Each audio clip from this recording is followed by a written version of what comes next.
passei minha infância toda crescendo lá no antigo Mineirão. É um grande marco da cidade, né? Um ponto turístico, principalmente depois da reforma, né?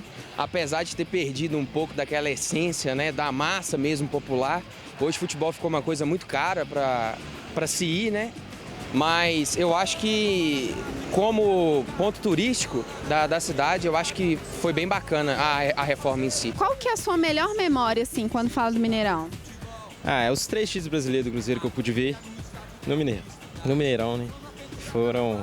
Pra mim, foram mágicos. Foi no show do Paul McCartney, no momento da música Hey Jude, né? Que ficou tudo escuro e todo mundo ligou a luz do celular e começou a balançar. Parecia um chão de estrela, toda a plateia. Foi lindo e o pessoal que estava mais próximo ao palco jogou flores no palco. Então, foi maravilhoso, inesquecível. Já vi grandes finais no Mineirão, já participei de shows, eventos, coisas do tipo cultural. Para mim é um excelente lugar. Tanto cruzeirense como atleticano, eu tenho certeza que todo mundo tem uma lembrança boa, que passou da infância, então só alegria, felicidade. A decisão de 1977, Atlético e São Paulo, foi a decisão da Libertadores, do Atlético e do Olímpia, deu para ver que eu sou atleticano. Como torcedor, representa anos de glória, né, do time do Cruzeiro, vários títulos Libertadores, Campeonato Brasileiro. 2013, 2014 estive lá contra o Goiás e contra o Grêmio em 2013. Então, são anos de glória do time do Cruzeiro no Mineirão. Belo Horizonte tem um grande estádio, tem um povo bacana, um povo sadio, que gosta realmente de cultura. Parabéns, Mineirão, parabéns, Belo Horizonte, parabéns, Minas Gerais. Muito legal. E você, quer mandar a sua mensagem em homenagem aí ao Mineirão? Ainda dá tempo de participar. Estamos aqui na nossa 3ª rodada do bate-papo sobre os 50 anos do Mineirão. E o programa de hoje está recheado de histórias e curiosidades sobre o gigante da Pampulha. Chegue mais, comente pelo Twitter, Facebook ou telefone. Vemos aí agora, né, gente, nessa reportagem aí, num Povo Fala que a gente fez, alguns aspectos positivos também, né? Vocês falaram aí, pontuaram algumas questões, o aspecto crítico lá da esplanada. Mas, por exemplo, amanhã teremos Lili Bend fazendo a apresentação, primeira vez, né? Que vocês vão se apresentar amanhã. Sim, que é algo também, é uma oportunidade, né? Abre a porta, assim, para artistas, é um lugar e tanto, né? Sim, vai ter várias bandas, está sendo uma oportunidade incrível pra gente. Muito divulgar legal. Nosso trabalho. Eu acho que tendo esse espaço da esplanada, assim, igual a gente vai lá domingo e vê o pessoal andando de skate, patinando, assim, eu acho que é um espaço que BH ganhou muito. Eu tenho muito do saudosismo também, porque desde pequeno eu sou louco por carro. E domingo meu pai me levava na feira e eu ficava assim, tipo, nossa, que tanto de carro, não sei o quê, podia... Mas, assim, eu acho que é um espaço incrível que BH ganhou também. Legal. Ana, você já foi, assim, em outros eventos lá no Mineirão, Já, que não vários, futebol, né? Vários. Foi a feira, quem não foi nessa feira? Vai no jogo clássico, 4 horas da tarde, era dividido, o Mineirão sempre foi, né? A torcida do Cruzeiro de um lado, mas tinha que passar no churrasquinho, tomar um refrigerante, né? Lá. Refrigerante? Eu não bebia, né? Isso aí, Ana. Olha só. E aí eu queria aproveitar aqui para a gente entrar numa questão assim histórica, né? O que motivou a construção do Mineirão? Você falou um pouquinho ali da Pampulha, né? Que aí veio depois do complexo arquitetônico todo da Pampulha, aí o Mineirão ficou inserido ali naquele meio, né? Como é que foi esse processo aí? Sim, na verdade, para falar da construção do Mineirão, os fatores que motivaram a construção do Mineirão, tem que voltar um pouco no contexto da década de 50, que foi o final da década de 50, ele começou a ser construído mais exatamente em 1959. E neste contexto, Minas Gerais os governantes de Minas Gerais queriam dar um protagonismo ao Estado. E nesse momento, Rio de Janeiro e São Paulo eram os principais centros financeiros e culturais do país. Então, e nesse contexto também, o futebol já exercia grande influência na sociedade brasileira, tido como identidade nacional, uma paixão. Então, os governantes queriam que, através do Mineirão, através do futebol, Minas Gerais pudesse protagonizar junto a esses outros estados. Com isso, os próprios governantes se beneficiarem e, com isso, também alavancar o futebol mineiro, que era uma das motivações, mas meio como um pano de fundo. Porque antes do Mineirão, por exemplo, Rio de Janeiro já tinha o Maracanã para 200 mil 200 mil torcedores. São Paulo já tinha um Pacaembu para 70 mil torcedores. E o Mineirão tinha, e Minas Gerais tinha o Independência, que foi construído para a Copa do Mundo de 1950 e com capacidade para 30 mil pessoas. E só recebeu um jogo. Exato. Só recebeu um jogo, só na Copa de 50. É interessante pensar nesse cunho político, né, que teve logo nesse início. Confere, Inglaterra e Estados Unidos, se não me engano, só em 50. Os Estados Unidos ganhou da Inglaterra. Foi.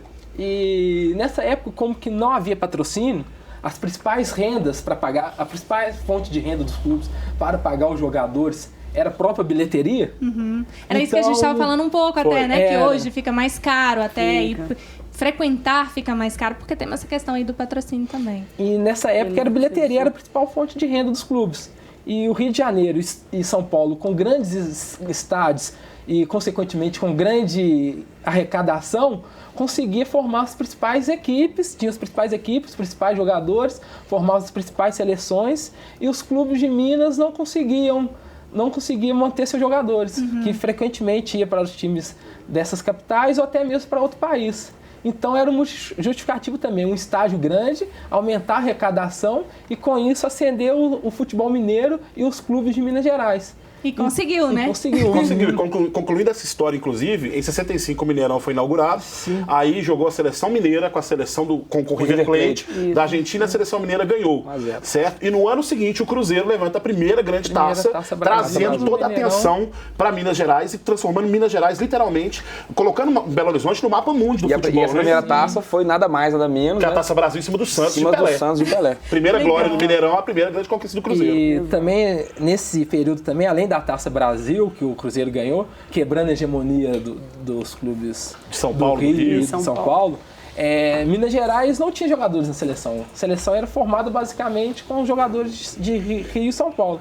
Nesse ano, o Tostão foi convocado para a seleção brasileira, causou uma grande euforia na imprensa mineira, entre os torcedores já. Então, Minas Gerais, eu considero que o desenvolvimento do futebol mineiro caminha lado a lado com a história do Mineirão. Legal. Vamos falar de foto então, né? Professor Eugênio aí tem várias fotos no Mineirão, em outros estádios, né? Mas que alegria. Tem alguma assim que te marcou mais no Mineirão? Olha, são muitas fotos, assim, eu acho que assim, na verdade, tem duas coisas que são interessantes na fotografia. Primeiro, às vezes um jogo simples, comum, você pode tirar uma grande imagem, né? Então, às vezes nós temos imagens aí de algumas fotografias do professor Eugênio Sávio. Tem aí na Copa das Confederações, Copa do Mundo. Belas fotos. Olha o detalhe. Comemorações. A gente se sente lá, né, no próprio campo. Tem uma cumplicidade, às vezes, com os jogadores, o juiz, né? Essa abordagem. Do Dracena. Isso foi em 2003, Grandes Neymar. Estrelas também, o Neymar, o Messi no Mineirão, fotografei, a torcida. Sempre, às vezes, rende mais e virado lado de Ronaldo, fora, né? fenômeno. O Ronaldo, esse gol foi... Os primeiros jogos do Ronaldo, eu estava lá, eu tinha 20 e poucos anos, o Ronaldo 17, sei lá, 16. Tem essa foto da torcida, que é uma foto que marcou também uma época do futebol em baixa. O 7-1, que saudade, né? Que dava o Mineirão sem a vergonha escondida, né? Cadeiras, né? Então, assim, você pode tirar uma foto muito interessante num jogo banal, num jogo não tão importante, e você pode também fazer uma foto que é espetacular, porque é um jogo importante, tipo Atlético e Olímpia, Cruzeiro Independente, quando perdeu, ou quando ganhou. Quem que o Cruzeiro ganhou lá em 97? Sport Cristal. Sport Cristal estava lá também, quer dizer... Ou seja, com tantas fotografias e tantos momentos, fica difícil realmente eleger uma, né? Muita coisa, muita emoção ao mesmo tempo. E o que é legal é você estar olhando para todos os lados, né? Até para a torcida, às vezes a foto vai ficar mais bacana. E tem um time de coração? Eu gosto do Atlético, mas a gente quando trabalha... A gente esquece um pouco disso, né? Claro que eu continuo atleticano e vou torcer, e, né, obviamente a minha família também é uma regra. Igual a família do Odair ali também, né? Foi os netos, os filhos, todo mundo, mas enfim, é claro que com bom senso. E profissional é aquilo que eu falei, se você não concentrar, você perde a foto. Então você tem que estar muito conectado. Legal. Vamos então de mais música, gente? A gente segue o nosso bate-papo daqui a pouco no quarto bloco, né? Vamos lá, Lili Band. Da Lili, vou te falar uma coisa, minha filha. Tá curtindo, né, Aldão? Você também de casa tá rock curtindo? And roll, arrumado. Hoje tudo de bom. Bora lá então, mais uma, Lili? Vamos lá. Vamos lá.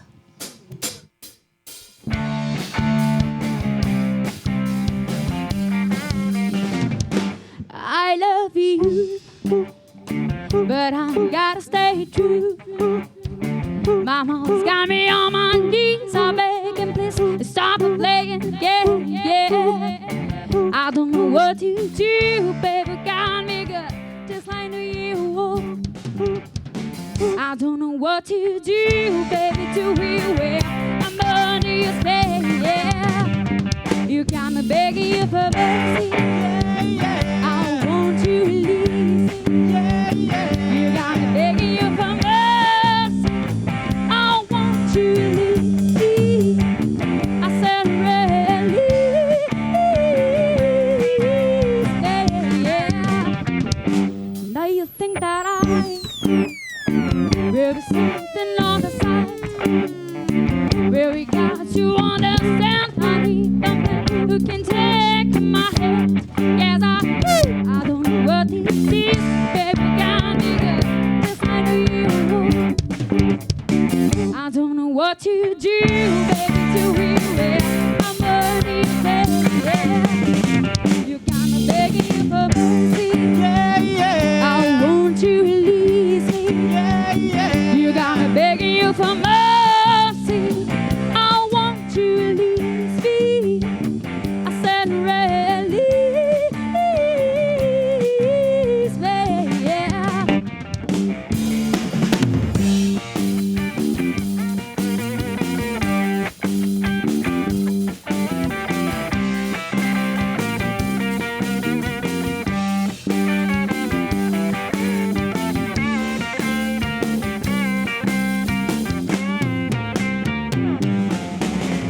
I'm begging you for mercy. No, I